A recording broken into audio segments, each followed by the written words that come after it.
Hola, soc l'Oriol Millán d'Arba Litoral i avui us vull ensenyar la plana del Cars. A la plana del Cars, la plana del Cars és aquesta depressió formada per sediments que es troba encaixada entre uns petits turons calcaris que tinc aquí darrere, que en diem els colls,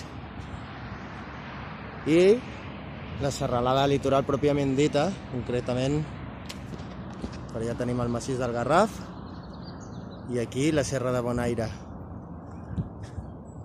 i el Montgròs, que és la que tenim més a prop. Bé, doncs, tots els sediments que s'escolen d'aquests turons calcaris, principalment argila, van a parar aquí, a les planes sedimentàries. Les planes sedimentàries avui en dia estan, com veieu, pràcticament totalment conreades. I per això la vegetació pròpia d'aquestes planes sedimentàries es troba gairebé extinta. Ara bé, aquí al lloc on us portaré ara hi ha una mostra relicta, no? Una relíquia del que hi havia abans. I el que us ensenyaré és que mentre que els turons calcaris, on el terra és prim i ràpidament les arrels tocarien una roca calcària, la vegetació dominant és o xeròfila o escleròfila, és a dir, vegetació mediterrània de fulla perenne i dura, com per exemple pot ser aquell llentiscle o aquests pins blancs. En canvi, a les planes, tot i que també hi entren aquestes espècies perquè viuen ben bé al costat i cauen sempre llavors, és possible la presència de planifolis. Planifolis vol dir arbres o arbustos amb la fulla caduca. D'aquests planifolis, sobretot els que tenim aquí, acostumen a ser de tipus submediterrani. Submediterrani vol dir que estaven a mig camí entre l'adaptació als medis mediterranis, que contenen sequera, i a mig camí entre l'adaptació als medis eurosiberians o atlàntics, que són adaptacions a molta humitat. Bé, doncs els climes submediterranis es troben a mig camí.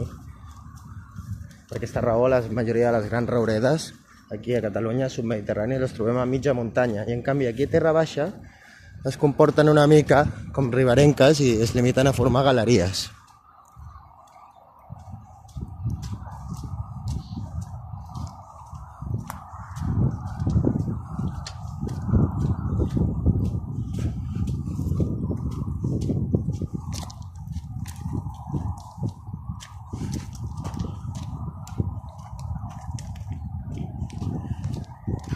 Aquesta zona que us ensenyaré ara, vaig mirant a veure si trobo...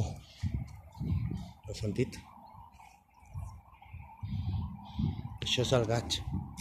El gaig és un ocell de la família dels còrvids.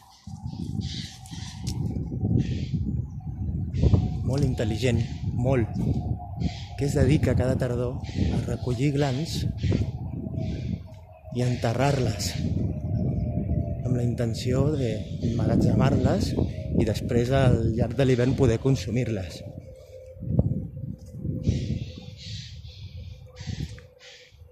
No els podrem veure, però estan allà dintre amagats.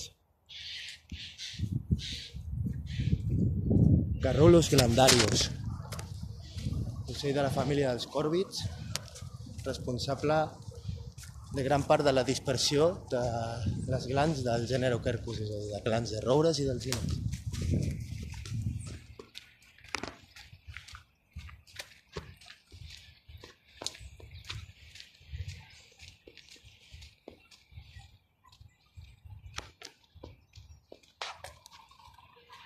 De seguida arribarem a la plana del Cars. Estem baixant pels colls ara. Els colls són uns turons de petita alçada, formats per roca calcària. Als colls la vegetació dominant seria de tipus escleròfil, i tot i que actualment es troba molt degradada i sobretot són brolles de romanís i pinedes, probablement antigament hi havia també alzinars, tant de alzina catalana, a les parts més opaques, com potser carrascars barrejats amb màquia, i a la façana marítima, ara no estem en aquesta façana marítima, la façana marítima dona a la mar, a la façana marítima segurament no hi hauria ni alzina ni carrasca, sinó que es forma una pineda molt més baixa que aquesta, de tapa aire. Aquí veiem una alzina de raça híbrida, potser, entre catalana i carrasca.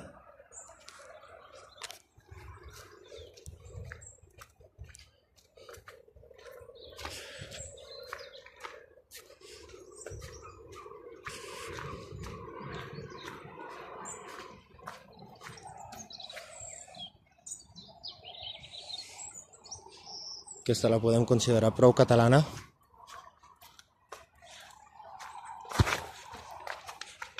Tanto.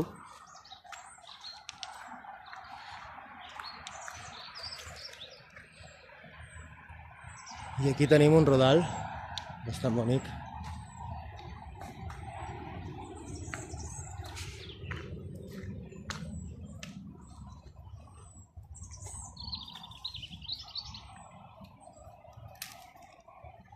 Aquestes veus també ens semblen híbrides entre catalana i carrasca. Podem agafar unes quantes glans, tant de les branques baixes com del terra, si en cauen.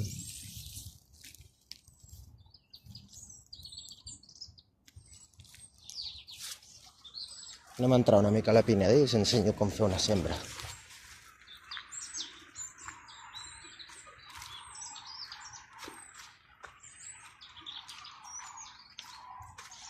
Mireu, les alzines, de joves, viuen prou bé. El sotabosc, com sempre us dic, fan... Aquí en aquesta zona veieu que encara estem potser sobre una llosa calcària que domina un bosc mediterrani que actualment es troba en estat secundari.